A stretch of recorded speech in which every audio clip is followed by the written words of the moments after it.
అందరికీ నమస్కారం. పత్రిజీ మహాకరుణ ధ్యాన మహాచక్రం విజయోత్సవ కార్యక్రమానికి అందరికీ స్వాగతం. సో ఈరోజు మనము ఈ కార్యక్రమం గురించి మరిన్ని విశేషాలను వివరాలను తెలియచేయడానికి ఈరోజు మనతో పాటు ఉన్నారు సీనియర్ పిరమిడ్ మాస్టర్, అలాగే ప్రకృతి వ్యాలీ వ్యవస్థాపకులు అండ్ మనతో పాటు దాట్ల రాయ జగపతి రాజ్ గారు మనతో పాటు ఉన్నారు. వారిని అడిగి మరిన్ని విశేషాలను తెలుసుకుందాము. సార్ నమస్కారం. సార్ నమస్కారం అమ్మా. సార్ ఫిబ్రవరి 2 నుంచి 11 వరకు మనకు ప్రకృతి వ్యాలీలో ఈ ధ్యాన యజ్ఞాలు జరిగాయి కదా సార్, చక్రాలు జరిగాయి. సో దాని గురించి మీ మాటల్లో సార్. వండర్ఫుల్ తల్లి. ముఖ్యంగా ఈరోజు నేను యావత్ పిరమిడ్ మాస్టర్లకి, పిఎంసికి ప్రత్యేకంగా కృతజ్ఞతలు తెలియజేయడం కోసం ఇక్కడికి రావడం జరిగింది. 8వ మహాకర్ణ ధ్యాన మహాచక్రం మనం మొన్న విజయవంతంగా అద్భుతంగా నిర్వహించుకున్నాం. పిఎంసి ద్వారా ఎంతోమంది వీక్షించారు. ప్రత్యక్షంగా ఎంతోమంది అనేక ప్రాంతాల నుంచి మన ధ్యానులు ఆంధ్ర, తెలంగాణ, కర్ణాటక, మహారాష్ట్ర, ఛత్తీస్గఢ్, ఒరిస్సా రాష్ట్రాల నుంచి ఎంతోమంది మన మాస్టర్స్ పాల్గొన్నారు. యాక్చువల్గా ఎన్నో యజ్ఞాలు ఇప్పటివరకు ఈ భూమి మీద జరిగినాయి. ఎన్నో యజ్ఞాలు, ఎన్నో కార్యక్రమాలు జరిగినాయి. జీవుల కోసం, జీవుల్ని తినడం కోసం చంపడం అనే అచేతన స్థితి నుంచి మానవుడు మనిషిగా వ్యవహరించాలి, మానవుల్లో చైతన్యం కలిగించాలి అనే లక్ష్యంతో మనం ఈ మహాకర్ణ ధ్యాన మహాచక్రం జరుపుకుంటున్నాం. ఓకే. అంటే ఈ ధ్యాన మహాచక్రం యజ్ఞాలు ఎన్నో చేశారు. ప్రపంచ శాంతి కోసం, లేకపోతే ప్రకృతి వైపరీత్యాలు ఆగాలని ఎన్నో యజ్ఞాలు ఈ భూమి మీద జరుగుతున్నాయి, మన భారతదేశంలో ప్రత్యేకంగా. కానీ అన్నిటికీ భిన్నంగా కేవలం జీవుల కోసం జరిగే యజ్ఞం మహాకర్ణ ధ్యాన మహాచక్రం. ఇది 8 నిర్వహించుకునే భాగ్యం. 8 ధ్యాన మహాచక్రాలు చేసుకున్న ఒక గొప్ప ప్రదేశం, ఒక శక్తి క్షేత్రం ప్రకృతి వ్యాలీ. దాని ఇంపాక్ట్ ప్రతి సంవత్సరం నేను చూస్తున్నాను. దాని ఆ పరిణామంలో నాలో వ్యక్తిగతంగా కానీ, అక్కడ పాల్గొన్న వాళ్ళు కానీ జరిగే విషయాలు చూస్తే చాలా విషయాలు నాకు ఈ సంవత్సరం ప్రత్యేకంగా అనిపించినాయి. అందులో అతి ముఖ్యమైనది ఏంటంటే, మనం ఏం చేయాలో అది చేస్తే మనకి ఏది అవసరమో అది జరుగుతుంది. ఇది ఊహాజనితమైన విషయం కాదు. అంటే యూనివర్సే మనకి ఇచ్చేస్తుంది అంటారు. ఏం చేయాలో అది చేయాలి. ఏం చేయాలో అనే దగ్గర మళ్ళీ లెక్కలు, వ్యవహారాలు, కాలిక్యులేషన్స్, ప్లానింగ్ అవసరమే, దాన్ని కాదని అన్ను. కానీ ఇది చేస్తే ఇది వస్తుంది అనే ఆ వ్యాపార దృక్పథం కాకుండా ఏం చేయాలో అది మనకు స్పష్టంగా తెలిస్తే, ఏం చేయాలో అది చేస్తే అక్కడ ఏం కావాలో అది జరుగుతుంది, నేచర్ చూసుకుంటుంది అనే దానికి ప్రత్యక్ష ఉదాహరణే మొన్న మహాకర్ణ ధ్యాన మహాచక్రం. ఈ మహాకర్ణ ధ్యాన మహాచక్రంలో మొదట మేము చేసింది ఎక్కడ కూడా రసీదు పుస్తకాలు, డొనేషన్ బుక్స్ ప్రింట్ చేసి సెంట్రల్కి పంపించలేదు. ఓకే. ఎక్కడ కూడా మేము డొనేషన్స్ కోసం ప్రత్యేకంగా బుక్స్ కొట్టించి అడగలే, ఎవరిని కూడా ఇబ్బంది పెట్టలేదు. ఇబ్బంది అని నేను ఎందుకు అంటున్నాను అంటే, ఒక పరిణామంలో ఏమైంది అంటే, ఎవరైనా వస్తున్నారంటే, నేను ఆ మధ్యన ఎప్పుడో ఒక 4-5 months బ్యాక్ రాయలసీమ వెళ్ళాను. వెళ్ళినప్పుడు ముందుగా వాళ్ళు తెలుసుకుంటున్నారు, ఒక 5-6 రోజుల టూర్ అది, రాయలసీమ కర్నూలు ప్రాంతంలో.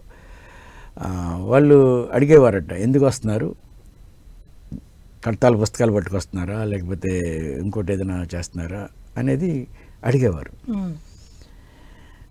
అంటే అది సహజం.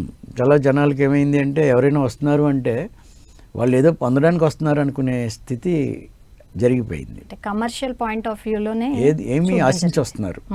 ఇదివరకు ఎలా ఉండేదంటే, మొదట్లో ఎవరైనా మాస్టర్ వస్తున్నారంటే వారు ఏమి చెప్తారో వాళ్ళ నుంచి నేర్చుకోవాలి అనే ఒక ఉండేది. ఇప్పుడు అలా కాదు. ఎవరైనా వస్తున్నారు అంటే వాళ్ళు ఏ ప్రయోజనం ఆశించి వస్తున్నారు అనే ఆలోచన ఎందుకో ప్రబలింది.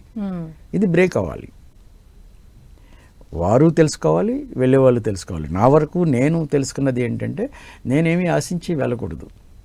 నేనేమి ఇవ్వగలను, నేనేం చేయగలను, నా వల్ల ఏమి అవసరం ఉందో, ఏ మెసేజ్ని నేను తీసుకెళ్ళాలి, పత్రిజీ ఏమి చేశారో, పత్రిజీ ఏం చేశారు, నేనేం పొందుతాను, మన మూమెంట్కి ఏం ఉపయోగం అని చేయలే. ఆయన ఏం చేయాలో అది చేశారు. పిరమిడ్ మాస్టర్లు కూడా అదే చేయాలి. నేను నా వరకు నేను అది చేయాలనేది నేను అర్థం చేసుకున్నాను. ఆ పద్ధతిలోనే నేను మన మహాకర్ణ ధ్యాన మహాచక్రం ఇంత పెద్ద కార్యక్రమం ఆ అడవిలో ఏమీ దొరకడా కావాలన్నా, చిన్న వస్తువు కావాలన్నా కనీసం 25-30 కిలోమీటర్లు వెళ్ళాలి. అక్కడ అంతా రిమోట్ ఏరియా. అయితే నేను ఈ కార్యక్రమాన్ని ఒక 2 నెలల ముందు గ్రౌండ్ క్లియరెన్స్, జేసీబీలు పెట్టడం, ఇటువంటి చిన్న చిన్నవి చేస్తాం. గ్రౌండ్కి సంబంధించిన అంత అడవి కాబట్టి విపరీతంగా సంవత్సరం 2-3 సార్లు మేము దాన్ని శుభ్రపరచాలి. పిచ్చి మొక్కలు పెరిగిపోతాయి గ్రౌండ్ అంతా. ఆ కార్యక్రమాలు చేస్తా ఉన్న టైంలో నాకు ఒక ట్రెక్కింగ్కి వెళ్ళాను. అక్కడ పాడేరు దగ్గర ఒక ట్రెక్కింగ్ మన ఋషి పెట్టాడు. నేను, వంశీ గారు, డాక్టర్ జికే గారు కూడా ఆ కార్యక్రమంలో గెస్ట్లు మేము వెళ్ళాం. ఆ కార్యక్రమం, ఆ ట్రెక్కింగ్లో విపరీతమైన రాత్రి పెట్టగొడలు అనే ప్రాంతంలో 1 గంట 2 గంటల వరకు బయట మంచులో ఉండవలసి వచ్చింది. నవంబర్ నెలలో జరిగింది ఇది. నవంబర్లో విపరీతమైన చలి, అక్కడ -1 డిగ్రీలు ఉండే ప్రాంతం అది. పాడేరు పెట్టగొడలు అంటే ఇంచుమించు 6-7 డిగ్రీస్కి టెంపరేచర్ పడిపోతుంది. ఆ ప్లేస్లో వాళ్ళు నైట్ అహింసా నృత్యాలు అన్ని చుట్టూ ఉన్న ప్రాంతాల నుంచి ఎంతోమంది గిరిజనులు వాళ్ళు పిలిచారు, మేము వస్తున్నామని. అందుకని వాళ్ళంతా వచ్చారు. ఆ కార్యక్రమాలు చూస్తా ఆరు బయట ఓపెన్లో మేము ఉన్నాం. ఎన్నోసార్లు నాకు అలవాటు ఇది, చలిలో ఉండడం అనేది. నాకు అడవిలోనే ఉంటున్నాను కాబట్టి నాకు అదేం పెద్ద విషయం కాదు. కానీ ఆ రోజు బహుశా అది ఒక గుహలోకి వెళ్ళాం. ఆ గుహలో బాగా డార్క్, ఇది ఎంతో స్ట్రైన్ ఉంటుంది. అది దానివల్ల స్ట్రైన్ అయ్యాను అనుకున్నాను. నెక్స్ట్ డే నాకు విపరీతమైన బాడీ పెయిన్స్, అలాగే ఇక్కడ ఈ ప్రాంతంలో అవేవి నీటి పొక్కుల్లాగా బయట ఇదంతా వచ్చింది. వస్తే అది ఏదో చెప్పి ఏదో అంటారని ఏదో అన్నారు ఎవరో, అలా అనుకున్నాను. అది అలా పెరిగి చూస్తే అది ఒక వైరస్ ఫేషియల్ ప్రాబ్లం వచ్చింది. ఈ కన్ను మూతపడదు పూర్తిగా, ఈ నోరు కూడా ఒక పక్కకి ఇదయింది. అలాగా నాకు పెద్ద హెల్త్ ఇష్యూస్ ఎప్పుడు ఉండవు. నాకు అంత హెల్త్ నార్మల్. 68 years నా ఏజ్. హాస్పిటల్కి వెళ్ళవలసిన అవసరాలు పెద్దగా ఏమీ ఎప్పుడు రాలేదు. ఏదో చిన్న చిన్న కంటికి చిన్న ఏదైనా ఉంటే కానీ. అయితే అది జరిగినప్పుడు ఆ డాక్టర్స్ వాళ్ళు చెప్పింది ఏంటంటే అసలు చలి తగలకూడదు, చలిలోకి వెళ్ళకూడదు, విండ్ ఫ్లో ఉండకూడదు, ఏదో సమ్ ఫిజియోథెరపీ అది చేసుకోవాలి అన్నారు. ఒక 1 month నేను ఈ ట్రీట్మెంట్ లేకపోతే దానికి సంబంధించిన విషయాల్లోనే నేను ఇంట్లోనే ఉండవలసి వచ్చింది. ప్రకృతి వ్యాలీకి వెళ్ళే పరిస్థితి లేదు, అక్కడికి వెళ్ళలేకపోయాను. ఆ చలి ప్రాంతం కదా. అయితే విశాఖపట్నంలో ఉండి నేను ఇది చూసుకుంటూ ఉన్నాను. సరే, ఎలా మరి ప్రోగ్రామ్ దగ్గరికి వస్తుంది. కట్టాలు ఒకరోజు మాత్రం వెళ్ళగలిగాను. ఇప్పుడు కట్టాలు వెళ్ళినప్పుడు కూడా నా ఫేస్ అంత ఇదిగా లేదు, మాట్లాడడానికి కూడా ఇబ్బంది అయిన పరిస్థితి. కట్టాల్లో కార్యక్రమం చూసుకుని నేను వచ్చాను. వచ్చి తర్వాత సంక్రాంతి. సరే, కార్యక్రమం ప్రారంభించి చేయాలనుకున్న టైంలో సరిగ్గా మా మదర్ బాడీ ఎక్కిచ్చేసారు. 94 years age. హెల్తీగా ఉంటారు. ముందు రోజు కూడా ఈవినింగ్ కూడా బాగా ఉన్నారు. అంత బాగుంది. తెల్లవారుజానప్పుడు నాకు ప్రకృతి వ్యాలీలో ఉండగా January 7వ తారీఖున ఇది జరిగింది. మదర్ వెళ్ళిపోయారు. తెల్లవారుజాను మా అన్నయ్య ఫోన్ చేశాడు, నేను వెంటనే వెళ్ళాను. ఇంకా కార్యక్రమాలు మొదలుపెట్టి చేద్దాం అనుకునే టైంలో హెల్త్ ఇష్యూ, తర్వాత మదర్ వెళ్ళిపోవడం, సంక్రాంతి టైం అంతా కూడా ఆ కార్యక్రమాలు సరిపోయినాయి. 17వ తారీఖున మదర్ వెళ్ళిపోయిన 10 రోజులు ఎక్కడికి వెళ్ళడానికి ఉండదు. సరే, అదేదో జరిగింది. ఆ కార్యక్రమం పూర్తి చేసుకుని మళ్ళీ నేను ప్రకృతి వ్యాలీకి వచ్చి ఇప్పుడు చేయాలి. అంతా చూస్తే చాలా పని ఉంది, చాలా ఛాలెంజింగ్తో కూడుకున్న ఇంత పని. నేను తర్వాత సంక్రాంతి వెళ్ళగానే కూడా వర్కర్స్ దొరకరు. దాని మీద ఫోకస్ చేసి అక్కడ చేయడం అనేది ఎలాగా అనుకున్నప్పుడు నాకు వచ్చిన ఆలోచన ఏంటంటే ఏం చేయాలో చేద్దాం. చేతులు ఎత్తేయడం కాదు, బాగా చేయాలి, అద్భుతంగా ఉండాలి, వచ్చిన వాళ్ళకి ఇబ్బంది లేకుండా అకామిడేషన్ కానీ అని అప్పుడు మొదలుపెట్టి ఇంచుమించు ఒక 25-30 టాయిలెట్స్ కట్టాం ఎక్స్ట్రా. ఇదివరకు ఉన్న వాటికంటే అదనంగా ఒక 25-30 టాయిలెట్స్, కామన్ టాయిలెట్స్ని చేయాలనేది అనుకున్నాను కాబట్టి అది చేసాము. అకామిడేషన్ బ్రహ్మాండమైన అకామిడేషన్స్, అంటే చలి ఇబ్బంది లేకుండా వచ్చిన వాళ్ళకి ఉండాలి. అలాగే మంచాలు మేము నులక మంచాలలాగా, అడవి కారు ఉంటుంది కాబట్టి మాకు ఎక్కువ దొరుకుతుంది, అది తీసి అవి తయారు చేయించాను.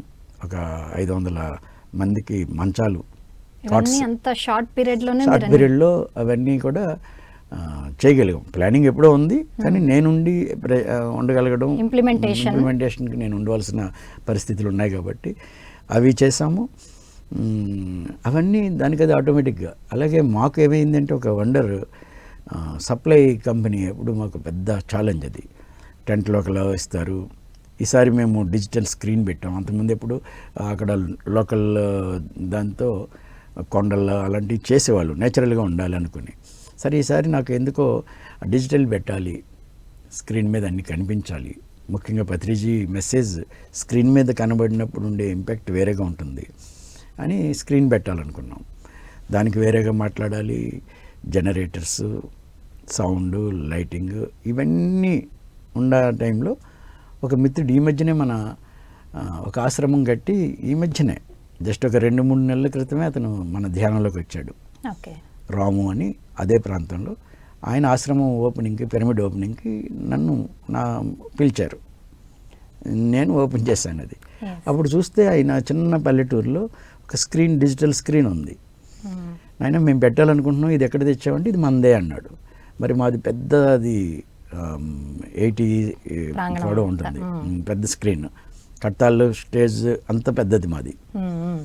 ప్రకృతి వెళ్ళ పెద్ద, అంటే 5 నిమిషాల నృత్యాలు అవి చేస్తారు కాబట్టి నేను పెద్ద వేదికను తయారు చేసాం. ఎప్పుడో తయారు చేసిన వేదిక అది. ఇంత పెద్దది ఉంటుందంటే ఎంతైనా చేయొచ్చు సార్, మేము వరుస అలాగే కూడా గవర్నమెంట్ ప్రోగ్రామ్స్కి వెళ్తాము, 1,50,000 మందికి కూడా మేము సప్లై చేయగలుగుతాము, నా దగ్గర ఉన్నాయి కాకుండా నా మిత్రులని తెచ్చి చేస్తాను అన్నాడు. చైర్స్ కానీ, స్క్రీన్ కానీ, డాస్కి మీద ఉండే అవి కానీ, తర్వాత జనరేటర్స్, లైటింగ్, సౌండ్, ఎవ్రీథింగ్, అక్కడ కావాల్సిన అన్నీ, ఈవెన్ అకామిడేషన్ టెంట్స్ అన్నీ, ఎవ్రీథింగ్ ఆయన నేను చేస్తాను అన్నాడు. చాలా రీజనబుల్ ప్రైస్కి. అదే మేము బయట చేస్తుంటే దానికంటే ఇంచుమించు 30-40% నాకు తగ్గించి, ఆయన నాకు లాభం వద్దు, నాకు జరిగేది ఇంత ఉంటుంది, ట్రాన్స్పోర్టేషన్ ఇంత అవుతుంది కాబట్టి అని ఒక ప్రైస్ చెప్పి, ఆ ప్రైస్కి ఆయన అన్నాడు. ఇంకా అది అడగడం అక్కర్లేదు, నేనేమి తగ్గించాను అడిగే పరిస్థితి లేకుండా చక్కగా ఆయన, రాము అనే అబ్బాయి, అది నేచర్ పంపించింది అనుకుంటా. అదే మీరు ఇందాక చెప్పారు కదా సార్, అంటే మనం ఏం కావాలో అది చేస్తే మనకి నేచర్ ఏం కావాలో అది ఇస్తుంది. అతనికి కూడా మెడిటేషన్లో ఆయనకి మహావతార్ బాబాజీ కనిపిస్తారట. ఇప్పుడు ధ్యానం నేర్చుకున్నాడు. ఈ ధ్యానం, ఈ పిరమిడ్ కట్టాలనే ఆలోచన ఏమీ లేదు. మహావతార్ బాబాజీ ఆయనకి మెడిటేషన్లో కనిపించి అబ్బాయితో అన్నారంట, నువ్వు ఏదైతే నేర్చుకున్నావో అది 100 మందికి చెప్పు అని ఆయనకి మెసేజ్ వచ్చింది. మహావతార్ బాబాజీ నుంచి మెసేజ్ అట అతనికి. నేను 100 మందికి చెప్పాలి అంటే నేను ఎలా చెప్పగలను, అతనికి తెలియదు. అయితే ఇక్కడ 100 మందికి నేర్పాలి అంటే ఒక ఆశ్రమం పెట్టాలనుకుని, చాలా చిన్న కుటుంబం అతను, చాలా పేదరికంలో నుంచి వచ్చిన ఆయన, చిన్న వయసు కూడా, 40 సంవత్సరాల లోపు వయసు. అతనికి అలా అయితే ఏం చేయాలంటే ఒక ఆశ్రమం పెట్టాలి.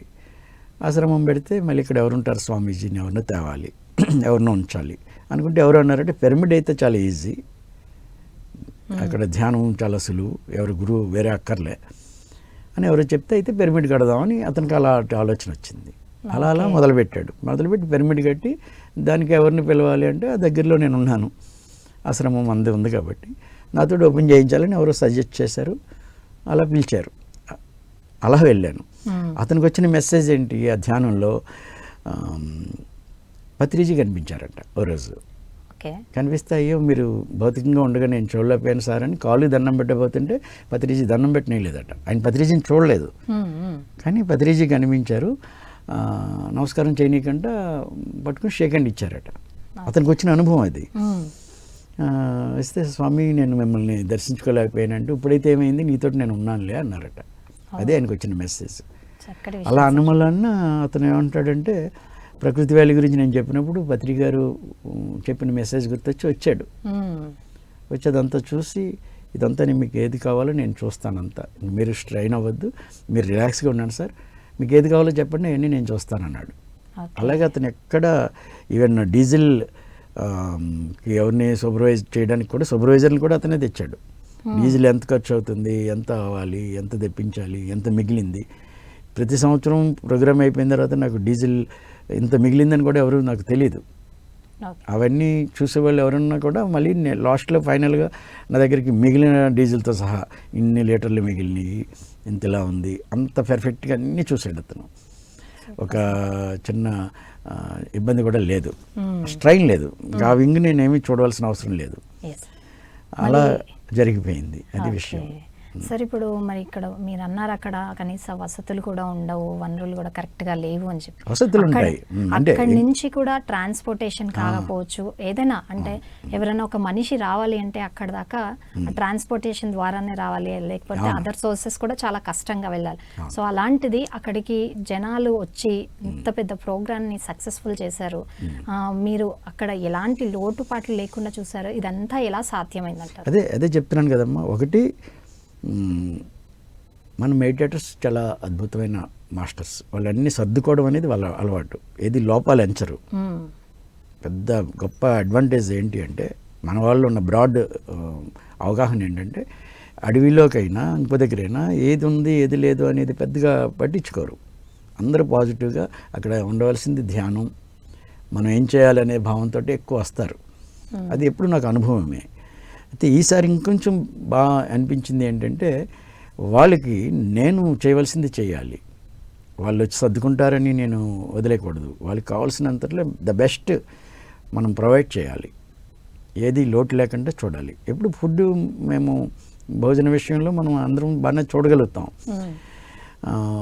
వసతి కూడా బాగుండాలి. అలాగే ఉన్న ఫెసిలిటీస్, మెయిన్ టాయిలెట్స్ అవి సరిపడా ఉండాలి, ఎవరు ఇబ్బంది పడకూడదు. దానికి సంబంధించిన ప్రత్యేకమైన వసతి, టాయిలెట్స్ విషయంలో ఇంకొంచెం అదనంగా శ్రద్ధ పెట్టి చేయడం జరిగింది. అవన్నీ ఆటోమేటిక్గా బాగా సమకూర్ని వచ్చిన వాళ్ళందరూ 100% నాకు తర్వాత వచ్చిన ఫోన్లు కానీ మాట్లాడే వాళ్ళు కానీ వెళ్తున్నప్పుడు వాళ్ళు ఇతరులతో మాట్లాడుకున్న విషయాలు కానీ ఆ ఫీడ్బ్యాక్ అంతా చూస్తే 1000% సంతృప్తిగా వెళ్ళారు. 2, నాకు ఉన్న అవగాహన మేరకి పిరమిడ్ స్పిరిచువల్ సొసైటీలో మనం ఒక 50 లక్షలు 60 లక్షలు ఖర్చు పెట్టి ఒక ప్రోగ్రామ్ చేస్తాం. అక్కడ అంత ఖర్చు అవుతున్న కార్యక్రమంలో మన ప్రిన్సిపల్స్ వెళ్ళాలి. ఇది నా మొదటి నుంచి నాకున్న క్లారిటీ. నేనేమి బయట నుంచి వేరే ఆధ్యాత్మిక సంస్థలకు సంబంధించిన గురువులు ఎవరైనా వస్తే వారిని గౌరవిస్తాం. ప్రత్యేకంగా వారిని పిలిపించి వారి సందేశాల మీద నేను ఎక్కువ దృష్టి పెట్టను. ఎందుకని అంటే ఒకటి, వారిచ్చే సందేశం లేదా ఆ మార్గం, ఆ పద్ధతి మనం అవలంబించినప్పుడు అక్కడ వినేవాళ్ళు కూడా మన మాస్టర్సే కాబట్టి, పిరమిడ్ సొసైటీకి చెందిన వాళ్ళే కాబట్టి వాళ్ళకి కూడా అది వాళ్ళేమీ ఆచరించరు. అక్రియలో లేకపోతే ఇంకో పద్ధతిలో వారు చెప్తే దాన్ని మనం ఆచరించినప్పుడు ఎందుకు వారితో చెప్పించాలి మన వాళ్ళు. రెండవది ఏంటి, మన సొసైటీలో పిరమిడ్ మాస్టర్స్కి ఉన్నంత హయ్యర్ జ్ఞానము అంటే వేరే వాళ్ళ దగ్గర లేదని నేను అన్ను. ఏదైతే న్యూ ఏజ్ స్పిరిచువల్ నాలెడ్జ్ అద్భుతంగా ఉన్న సంస్థ పిరమిడ్ సొసైటీ. ఈ మాస్టర్స్కి ఉండే అవగాహన బ్రాడ్గా ఉంటుంది. ఎవరి వాస్తవాన్ని వాళ్ళే సృష్టించుకుంటారు, ఎవరిని వాళ్ళే బాగు చేసుకోవాలి. మన లోగో కూడా pyramid logo, be a light unto yourself, నీ దీపాన్ని నువ్వే వెలిగించుకోవాలనేదే మన లోగో. ఏదైతే మిగిలిన సంస్థలు అంతమనుకుంటారో అక్కడి నుంచి పిరమిడ్ సొసైటీ ప్రారంభం అవుతుంది. ఇది నా అభిప్రాయమే కాదు, ఇది స్పష్టంగా తెలుసుకునే వాళ్ళకి అర్థమవుతుంది. ఆధ్యాత్మిక రిలీజియన్ ఎక్కడైతే ఆగిపోతుందో అక్కడి నుంచి ఆధ్యాత్మికత మొదలవుతుంది. అక్కడ మొదలైంది ఇది. అంచేత ఇది అత్యున్నతమైన జ్ఞానం, అవగాహన కలిగిన మాస్టర్స్ ఎంతమంది ఉన్నారు ఇందులో పిరమిడ్ సొసైటీలో. వాళ్ళ మెసేజ్ ఇంపార్టెంట్. అది కదా, దానికోసం కదా మనం ఇంత కార్యక్రమం చేస్తున్నాము. అందుకని వీలున్నంతగా స్టేజ్ మీద మన మాస్టర్స్ యొక్క సందేశాలు, పత్రిజీ యొక్క సందేశము, మన పుస్తకాల పరిచయం, అహింస మీద ప్రతిరోజు ఒక 1 hour, మహాకరుణ, అహింస, శాకాహారం మీద ఒక 1 hour దానికోసం స్లాట్. అలాగే ప్రతిరోజు 5 గంటలు ధ్యానం. ఇది ఎప్పుడు ఉన్నదే. ఈసారి మేము కొంచెం శ్రద్ధ, అంటే చలి ఉంటుందని ఎప్పుడు మేము తెల్లవారుజాము చేసేవాళ్ళం కాదు. ఈ ఇయర్ నేను 5 గంటల నుంచే ధ్యానం మొదలు పెట్టించాం. 4:30 నుంచి 5 గంటల వరకు యోగా, 5 గంటల నుంచి 8 గంటల వరకు ధ్యానం. ఇది ఆ టైంలో చాలా ఎక్కువ మంది అటెండ్ అయ్యి ధ్యానం చేశారు. ఆ ఇంపాక్ట్ కూడా చాలా ఉంది, బాగా జరిగింది. సో అయితే సార్, ఫుడ్ విషయానికి వస్తే ఇప్పుడు ఇంతమందికి అట్లాంటి ప్లేసెస్లో ఫుడ్ ప్రొవైడ్ చేయడం అంటే ఏదైనా చిన్న వస్తువు లేకపోయినా కూడా మళ్ళీ మనం ఎటో పరిగెత్తుకొని తీసుకురావాలి. అలాంటిది అంతమందికి ఫుడ్ ఎలా సప్లై చేయగలిగారు? ఫుడ్ ఎప్పుడు నేను అన్ని సెంటర్స్ని కోరుతున్నది, అన్ని ఆశ్రమాలని కోరుతున్నది. పత్రిక గారు ఉన్నప్పటి నుంచి ఆయన ముందు కూడా నేను అస్తమానం అడిగింది, మాట్లాడుతున్నది. ఈవెన్ కట్టాల్ ట్రస్టీస్, చైర్మన్ గారు అందరూ వచ్చారు, వారిని కూడా స్టేజ్ మీద కూడా అడిగింది ఇదే. ఏది వచ్చిన వాళ్ళకి భోజనం అనేది ఏ ఆధ్యాత్మిక సంస్థలో కూడా నుంచోబెట్టి ప్లేట్లు ఇచ్చి పెట్టడం ఉండదు. మీరు అబ్జర్వ్ చేసి చూడండి, భారతదేశంలో ఎక్కడా కూడా ఆ సంస్కృతి లేదు. ఈ బఫే అనేది అలాగ మనం అనుకరణగా వచ్చింది. ఇది చాలా సౌకర్యంగా ఉందనే ఉద్దేశంతో నుంచుని ప్లేట్లు పట్టుకుని వెళ్ళడం అనేది అది అగౌరవం. ఇది నేను కించపరచడానికి అనడంలే, ఆలోచించవలసింది మీరు మనందరం కూడా. ఇది గౌరవం కాదు. భోజనం అనేది కూర్చోబెట్టి పెట్టాలి. ఇది మేము ప్రకృతి వ్యాలీలో ఎప్పుడు నేను చెప్తాను, మా దగ్గర ఎప్పుడు అది చేస్తాం. రెండవది అరిటాకు, అది శ్రేష్టం. మళ్ళీ ప్లేట్లు కడగడం, సబ్బు సరిగ్గా కడగకపోవడం, అది కొంచెం అశుభ్రంగా ఉండొచ్చు. అందుకని అరిటాకు మాకు అది కాస్ట్లీ అఫేర్. మాకు 1 లక్ష రూపాయలు పైగా అవుతుంది అరిటాకుకి. 1 లక్ష రూపాయలు పైగా ఖర్చు అవుతుంది తెప్పించడానికి, కొనడానికి. రూపాయి 10 పైసలు, రూపాయి 20 పైసలు పడింది ఆకు. మేము అవి ఈరోజు 5-6 వేలు పైగా తెప్పించాలి. ఎక్కువ రోజులు నిల్వ ఉండవు. 2 డేస్కి ఒకసారి తీసుకురావాలి. ఎక్కడి నుంచి ఇంచుమించు మాకు 70 కిలోమీటర్ల దూరం నుంచి వస్తాయి. అదే సార్, 70 కిలోమీటర్లు ఉంది. అన్ని ఆకులు దొరకాలంటే దగ్గరలో ఉన్న తోటలలో సరిపోవు. సార్, ఎంతమందికైనా ఇప్పటి వరకు జరిగిన, ఇప్పుడు 7-8 మనం పూర్తి చేసుకున్నాం కదా, మహాకరుణ ధ్యాన మహాచక్రాలు 8 పూర్తి చేసుకున్నాం. ఇప్పటి వరకు కూడా ఇదే ఆనవాయితీగా మీరు భోజనాలు పెడుతూ వస్తున్నారా సార్? 3వ దాని నుంచి నేను పెడుతున్నాను. 3వ దాని నుంచి నేను తీసుకున్నాను. అంతకుముందు 2 కూడా మన మిత్రులు చేశారు. విజయనగరం సొసైటీ, వైజాగ్ సొసైటీ చేశారు. అది నేను గట్టిగా దాన్ని ఇలాగే పెట్టాలని నేను అనే ఆ సెక్షన్ నేను తీసుకోలేదు. నిర్వహణ అంతా వేరేగా ఉంది. ఎప్పుడులాగా అందరిలాగా మామూలు జరుగుతుంది. 3వ ధ్యాన మహాచక్రం నుంచి నేను ముందే అనౌన్స్ చేశాను, చెప్తున్నాను అందరికీ. పూర్తి బాధ్యత నాదే కాబట్టి పూర్తి నిర్వహణ అంతా నేను అంటే నా టీం ఉంటుంది. బట్ నిర్ణయాలన్నీ నేను తీసుకోవడానికి అవకాశం ఉంది. నా నిర్ణయాలను ఇంప్లిమెంట్ చేసే అవకాశం ఉంది కాబట్టి ముందు భోజనం విషయంలో అన్నదానానికి అందరూ ఇస్తారు. ఎవరు విరాళం ఇచ్చినా అది అన్నదానం కోసం ఇస్తారు. ఆ డబ్బునే స్టేజ్కి, లైటింగ్కి, లేదా ఇంకోదానికి అన్నిటికి మనం ఉపయోగిస్తున్నాం. అంటే డబ్బు దేనికి ఇస్తారు ఎవరైనా? మీరు స్టేజ్ కట్టుకోండి, మీరు కార్యక్రమాలకి, మీ లైటింగ్కి అని కాదు, అంతే కదా. అలాంటి వాళ్ళకి ఒక 4 అన్నం పెట్టండి అన్న దాంట్లో అందరికి 4 భోజనం పెట్టడం కోసం ఇచ్చారు. ఆ భోజనాన్ని మనం వీలున్నంతగా చక్కగా పెట్టాలి. సార్, అయితే వసతి విషయానికి వస్తే కూడా ఇంతమందికి అకామిడేషన్ అంటే కూడా అంత చాలా ఖర్చుతో కూడుకున్న పనే. అవును. సో మరి అది ఎలా మేనేజ్ చేస్తారు? అడవిలో అంత ఎగ్జాక్ట్గా అటాచ్డ్ టాయిలెట్స్ అన్నీ ఇవ్వలేం, కానీ ఒక 50 వరకు ఉన్నాయి మనకు అక్కడ రూమ్స్ అయ్యి. అవి కొంతమందికి ఇవ్వగలుగుతాం. మిగిలినవన్నీ కూడా ఈ టెంట్స్ని బాగా చేసాం. కింద కార్పెట్ వేసి, మంచాలు వేసి, ఎవరు కూడా ఇబ్బంది పడకుండా. అంటే అడవి కాబట్టి కింద పడుకుంటే వాళ్ళకి ఏదైనా రావచ్చు. అందుకని బెడ్, మంచాలు ఉంటే బాగుంటుంది కాబట్టి అది కొంచెం ఖర్చు అయినా పర్వాలేదు. అందులో ముఖ్యంగా మాకు ఈ రాము, ఆ మిత్రుడు రావడం, మన మాస్టర్ రావడం, అతను ఏది కావాల్సిన చేయగలుగుతాడు. నెక్స్ట్ ఇయర్కి ఇప్పటి నుంచి మేము పర్మనెంట్గా ఒక 100 రూములు తయారు చేస్తున్నాం. అంటే ఒక 500 మంది, 600 మందికి అటాచ్డ్ టాయిలెట్స్తో ఎడిషనల్గా ఇప్పుడు ఉన్నాయి కాకుండా ఇప్పటి నుంచే అది ఇంప్లిమెంటేషన్ మొదలుపెట్టాం. మన రేపు 6వ తారీఖు నుంచి అక్కడ యాక్టివిటీ కూడా మొదలుపెట్టేస్తాం. అలాగే ప్రతి సారి మేము 2 సమ్మర్ క్యాంప్స్ నిర్వహిస్తాం. ఏప్రిల్ 9, 10, 11, 12, 13 5 రోజులు. ఏప్రిల్ 9 నుంచి 13 వరకు ఒక క్యాంప్ జరుగుతుంది. నేను వంశీ గారు అక్కడ ఉంటాము. పేరెంట్స్కి స్టూడెంట్స్కి 5 రోజులు అంటే ఊరికే క్లాసులే కాదు, జస్ట్ మెడిటేషన్ మెయిన్ కాన్సెప్ట్ని ఆటపాటలతో వాళ్ళకి అందిస్తారు. అందుకని కూర్చోబెట్టు ఊరికే అలా కాదు, ఒక డిఫరెంట్ స్టైల్లో. అక్కడ ప్రకృతి వేళలో ఉన్న అద్భుతం ఏంటంటే ఒక 5 కిలోమీటర్ల దూరంలో ఒక అద్భుతమైన వాటర్ ఫాల్ ఉంది. నిర్వాణ చైతన్య వాటర్ ఫాల్. మనమే ఆ పేరు పెట్టాం, ఆల్మోస్ట్ మనమే దాన్ని కనిపెట్టామేమో. అంటే పబ్లిక్కి ఎక్కువ చూపించింది మనమే. మిగిలిన వాళ్ళు ఆ ప్రాంతంలో ఉన్న వాళ్ళు వెళ్తారు, టూరిస్టులు రారు. కానీ మన ద్వారా అది ఎక్కువ బయటకు వెళ్ళింది. వాటర్ ఫాల్ ఉంది, నదులు ఉన్నాయి. 365 రోజులు నీరు ప్రవహించే నదులు, నడుములోతు వరకు వచ్చే నది ఉంది. అక్కడికి తీసుకెళ్తాం. ఆ నదిలోనే చక్కగా స్నానాలు చేస్తా. అక్కడికే వేడి వేడి పకోడీలు అవన్నీ అక్కడికే వస్తాయి, అక్కడే తయారు చేస్తారు మన వాళ్ళు. 100, 200, 300 మంది మించి ఉండరు కాబట్టి అంతే తీసుకుంటాం. 300కి మించి తీసుకోం మనం సమ్మర్ క్యాంప్లో. ఏ విధంగా ఫీజులు ఉండవు, దానికి ఇంత రేటు అది ఏమి ఉండదు. ఎవరైనా రావచ్చు, కానీ ఒక 300 మందికి లిమిటెడ్. ఎందుకంటే అక్కడ మనం వాళ్ళందరికీ అలాగే 6 బయట పడుకుంటారు. ప్రకృతి వేళలో ఒక అద్భుతం ఏంటంటే దోమలు ఉండవు, దోమలు కొడతాయని భయం ఉండదు.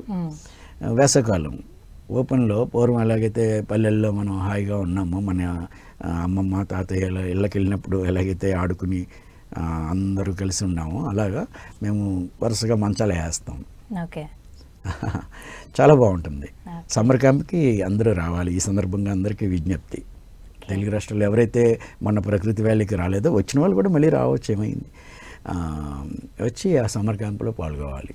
ఏప్రిల్లో 9వ తారీఖు నుంచి 13, అలాగే మేలో కూడా నెక్స్ట్ డేట్ మళ్ళీ మనం పిఎంసి ద్వారా తెలియజేస్తాను. మేలో ఒకటి ఉంటుంది, ఈ జరుగుతుంది. Okay, thank you so much sir. So Mahakaruna Dhyana Mahachakram 8 సక్సెస్ఫుల్గా కంప్లీట్ చేసుకుని చాలా బాగా నిర్వహించారు. చాలా చక్కటి విషయాలు మాతో పంచుకున్నందుకు ధన్యవాదాలు sir. Thank you very much. అలాగే పిఎంసికి ప్రత్యేకమైన కృతజ్ఞతలు. ఈసారి సక్సెస్లో ఎక్కువ శాతం రోల్ పిఎంసి వల్లే అంతమంది వచ్చారు. పిఎంసి విపరీతంగా ప్రచారం బాగా చేసింది. ప్రతి సంవత్సరం పిఎంసికి మాకున్న వనరులతో ఒక కెమెరామెన్ రావడానికి ఏం చేయాలో అనుకుని చేసేవాళ్ళం. ఈసారి పిఎంసి పాలసీ అద్భుతంగా అన్ని కార్యక్రమాలని టెలికాస్ట్ చేయాలి, వాళ్ళు కూడా దీనికి ఇంత రేటు అని అనకుండా చేయాలి అనే నిర్ణయం తీసుకుని మేనేజ్మెంట్ నాకు ముందే చెప్పడం జరిగింది. మీరు ఊహించిన దానికంటే 100 times బెటర్గా మేము ఈ విషయాల్ని, మన ప్రకృతి వేళలో జరిగే కార్యక్రమాన్ని మేము తెలియజేస్తాము, మా పాత్ర మేము చేస్తామని ముఖ్యంగా ఆనంద్ నాకు చెప్పడం జరిగింది. అలాగే 100% కాదు, 1000% పిఎంసి తన పాత్ర అద్భుతంగా నిర్వహించింది. పిఎంసి వల్ల అందరికీ తెలిసింది, ఎక్కువ మంది వచ్చారు కొత్త వాళ్ళు. 2, అందరూ పిఎంసిలో లైవ్ చూశారు, రాలేని వాళ్ళు లైవ్ చూశారు. అందుకని ఈ విజయం, ఈ కార్యక్రమం విజయోత్సవం అంటే ఎప్పుడూ మనం విజయోత్సవాలు జరుపుకుంటాం, ఏ కార్యక్రమం చేసుకున్నా ఆనందంగా అనుకుంటాము, బాగుందని అనుకుంటాం. 100% నా పూర్తి 100% సంతృప్తిగా అన్ని రకాలుగా వనరులు కానీ, నాకు అక్కడ డొనేషన్స్ విరాళాలు కానీ అడగకుండా విరాళాలు సమకూర్చడంలో కానీ అన్నిటిలో పిఎంసి తన పాత్ర చేయడం, మాస్టర్స్ వాళ్ళు బాధ్యతను వాళ్ళు చేయడం, మనందరం కలిసి నిర్వహించుకునే ఈ కార్యక్రమం ఇంత విజయవంతం అవ్వడానికి కారణమైన అందరికీ పేరు పేరున కృతజ్ఞతలు, ప్రత్యేకమైన అభినందనలు తెలియజేస్తా. పిఎంసికి ప్రత్యేకమైన అభినందనలు, కృతజ్ఞతలు తెలియజేస్తా. థ్యాంక్ యూ తల్లి, thank you very much. Thank you so much sir. So చూసారు కదండి, ఇది ఇవాల్టి పత్రిజీ మహాకరుణ ధ్యాన మహాచక్రం ప్రత్యేక కార్యక్రమం. మరో కార్యక్రమంతో మరో అతిథితో మళ్ళీ కలుద్దాం. అంతవరకు నమస్కారం.